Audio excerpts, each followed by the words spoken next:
এবার রীতিমতো হুমকি দিল জামাত ইসলাম এবং বিএনপি এবং সরকারকে হুমকির সুরে কথা বলা হলো তাদের পক্ষ থেকে, এবং এটাও বলা হলো যে তারা আন্দোলনে নামতে বাধ্য হবে এবং তারা যে আন্দোলনে নামতে যাচ্ছে এটা এখন মোটামুটি পরিষ্কার।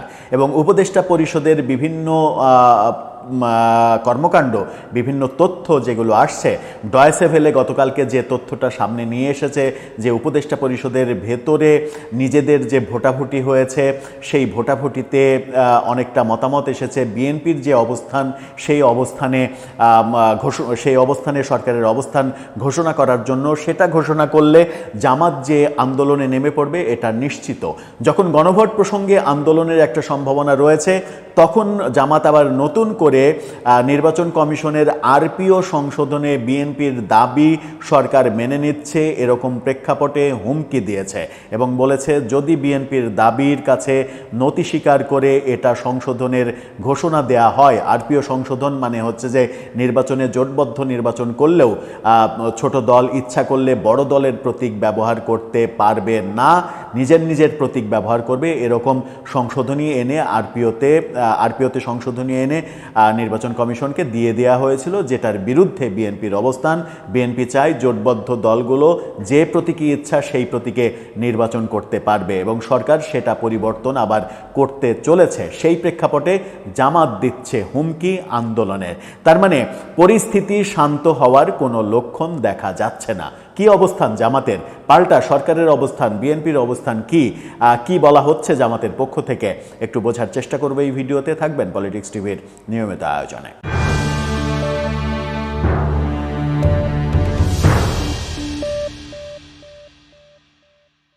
দর্শক, চতুর্দিকে যখন আলোচনা যে জুলাই মানে ঐক্য যদি বিনষ্ট হয়, জুলাই ঐক্য যদি ভেঙে যায় তাহলে আওয়ামী লীগ খুব সহজেই ফিরে আসতে পারবে, সেই শঙ্কা মাথায় নিয়েই জুলাইয়ের পক্ষের শক্তিগুলো এখন বহু খণ্ডে বিভক্তির মধ্যে চলে গেছে।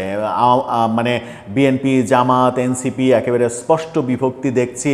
3 দল চাইছে তাদের পক্ষে জনমত তৈরি করতে, এরকম অবস্থায় সরকার একটা নাজেহাল পরিস্থিতির মধ্যে পড়ে গেছে। গণভোট নিয়ে বিভক্তি তো চলছে, এর মাঝে নির্বাচনের আরপিও সংশোধন নিয়ে নতুন শঙ্কা তৈরি হয়েছে।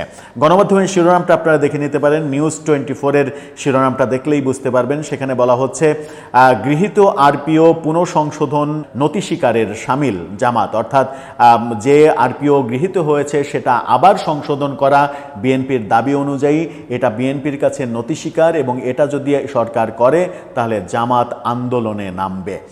কি বলছে তারা? গৃহীত আরপিওকে পুনরায় সংশোধন করা একটি দলের অন্যায় অযৌক্তিক আবদারের কাছে নতি স্বীকার করার শামিল বলে জানিয়েছে বাংলাদেশ জামাত ইসলামী।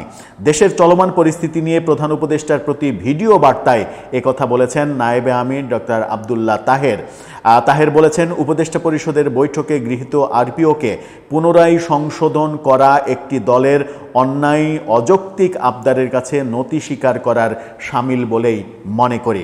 এই সরকারের বিভিন্ন কর্মকাণ্ড অতীতেও একটি বিশেষ দলের প্রতি আনুগত্যের বহিঃপ্রকাশ বলে মন্তব্য করেন জামাতের নায়েবে আমির। জামাত যখন দাবি করছে যে সরকার একটি বিশেষ দলের প্রতি নতি স্বীকার করছে, তখন বিএনপিও বিভিন্ন সময়ে দাবি করেছে যে সরকার একটি দুটি বিশেষ দলের প্রতি বিশেষ নতি স্বীকার করছে। অর্থাৎ বিএনপি আবার ইঙ্গিত করেছে সরকার এনসিপি এবং জামাতের কথা মতো চলছে, জামাত দাবি করছে বিএনপির কথা মতো এখন সরকার চলছে।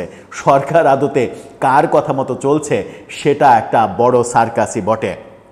তিনি বলেছেন, প্রধান উপদেষ্টা খুবই চমৎকার একটা কথা পয়েন্ট উল্লেখ করেছেন যে প্রধান উপদেষ্টা লন্ডনে গিয়ে একটি অসম ও অবৈধ চুক্তি, একটি দলের চাপে নির্বাচনের রোডম্যাপ ঘোষণা এবং সর্বশেষ একই উপদেষ্টা পরিষদে গৃহীত আরেকটি দল যখন এটার সঙ্গে দ্বিমত পোষণ করেছে বিভিন্ন রাজনৈতিক দলের মার্কা ব্যবহারের বিষয়ে, আবার সেটা নিয়ে উপদেষ্টা পরিষদের বৈঠকে পুনর্বিবেচনার নামে দলের প্রতি যে আনুগত্য প্রকাশ করেছে সরকার, নিঃসন্দেহে এটা অগ্রহণযোগ্য এবং এটা সেই দলের প্রতি আনুগত্য প্রকাশেরই শামিল।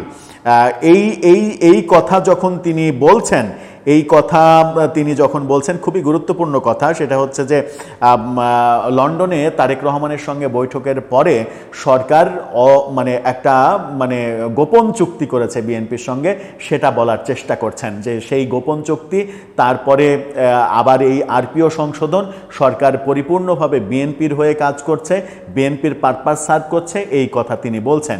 কিন্তু মজার ব্যাপার হচ্ছে যে এখনই মানে বিএনপি কি চাইছে, এখন যা চাইছে হচ্ছে আরপিও সংশোধন যেটা করেছে সরকার সেটা করা যাবে না। আগের মতোই জোটবদ্ধ নির্বাচন করলে, আগে যেমন বিএনপির সঙ্গে জোট করলে ইচ্ছা করলে ধানের শীষে ভোট করা যেত, যেটা জামাতও করেছে। 18 নির্বাচনে জামাত ধানের শীষ মার্কাই ভোট করেছে, সেই সময় তাদের নিবন্ধন বাতিল ছিল বলে। অন্যান্য অনেক দলও করেছে।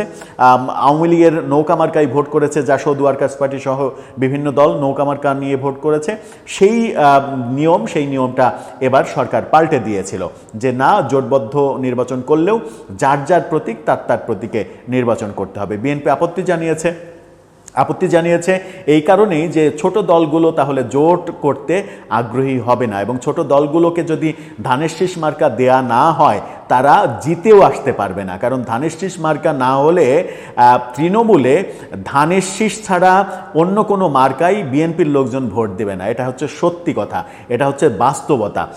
যদি এনসিপিও বিএনপির সঙ্গে জোট করে, এনসিপি যদি ওই শাপলা কলি কিংবা শাপলা কিংবা এডা ওডা যেটা নিয়েই নির্বাচন করুক, তারা যদি ধানের শীষ মার্কা নিয়ে ভোট না করে, তাহলে বিএনপির তৃণমূলে এনসিপির ওপরে যেমন অনাস্থা, সেই অনাস্থার পরিপ্রেক্ষিতে তারা ভোট দেবে না, অন্য কোনো মার্কায় তারা ভোট দেবে না। বিএনপির থেকে একটা স্বতন্ত্র দাঁড়িয়ে যাবে, সেই স্বতন্ত্রে তারা ভোট দিয়ে দেবে। এরকম কেলেঙ্কারির ঘটনা তারা অনুমান করতে পেরেই আরপিও সংশোধন এটা মানেনি, এবং জামাত ওইটাকেই বলছে যে দলের আনুগত্য করছে সরকার। এবং জোটের ব্যাপারে বিএনপির তৃণমূল যে মানবে না তার একটা প্রকৃষ্ট উদাহরণ আজকে ঘটেছে। কি ঘটেছে? ভোলাতে আমরা দেখেছি আন্দালিব রহমান পার্থর সঙ্গে বিএনপির কিন্তু জোট হওয়ার কথা। আন্দালিব রহমানের পার্থর যে জেএসডি নাকি জেপি সম্ভবত তার দলের নাম, বাংলাদেশ জাতীয় পার্টি, সেই দলের কার্যালয় বিএনপির নেতাকর্মীরা গিয়ে একেবারে তছনছ করে দিয়েছে, ভেঙে চুরে একেবারে তছনছ করে দিয়েছে। তার মানে কি? তার মানে হচ্ছে যে এরকম একটা আভাস বিএনপির নেতাকর্মীরা হয়তো পেয়েছে, আমি জানি না কি জন্য ঘটেছে, যে ওখানে আন্দালিব রহমান পার্থকে নমিনেশন দেওয়া হতে পারে। আগে থেকেই জানান দেওয়া হলো যে না, পার্থকে আমরা মানব না। ব্যাপারগুলো সেরকমই হবে। পটুয়াখালীতে কি ঘটেছে? নুরুল হক নূরকে বিএনপি ছাড়বে বলে অনেক আগেই ঘোষণা দিয়েছিল, গ্রিন সিগন্যাল দিয়েছিল। সেই পটুয়াখালীতে নিজের এলাকায় নুরুল হক নূর যেতে পারেনি, রাস্তায় তাকে আটকে ঢাকায় ফিরতে বাধ্য করা হয়েছিল। সুতরাং এই পরিস্থিতি যে হবে, বিএনপি একেবারে তথ্য প্রমাণ সহ তারা মানে দলিল হাতে পেয়ে গেছে। সেই কারণে বিএনপি ওই আরপিও সংশোধন মেনে নিতে চায় না, যেটা জামাত বলছে যে না, আরপিও যেটা সংশোধন করা হয়েছে সেটাই থাকবে। তার মানে জামাত এই আরপিও সংশোধন এবং গণভোট এই দুটো নিয়েই মাঠে নামতে চলেছে। আর জামাত যদি মাঠে নামে, সাথে যদি এনসিপির তো আর জনবল নেই, এনসিপি যদি ঢাকায় একটু মানে উচ্চ কণ্ঠ করে, একটু চিল্লাচিল্লি করে, শাহবাগে যে একটু 2-4 জন চিৎকার চেঁচামেচি করে কথা বলল, সেই ভয়েসটা যদি রেজ করে, তাহলে সেই আন্দোলন মোকাবেলা সরকারের জন্য যেমন বিএনপির জন্যও তেমন কঠিন হয়ে পড়তে পারে। দর্শক, সব মিলে পরিস্থিতি কোন দিকে যাচ্ছে, আপনার মতামত এই ব্যাপারে জানিয়ে লিখতে পারেন আমাদের কমেন্ট বক্সে।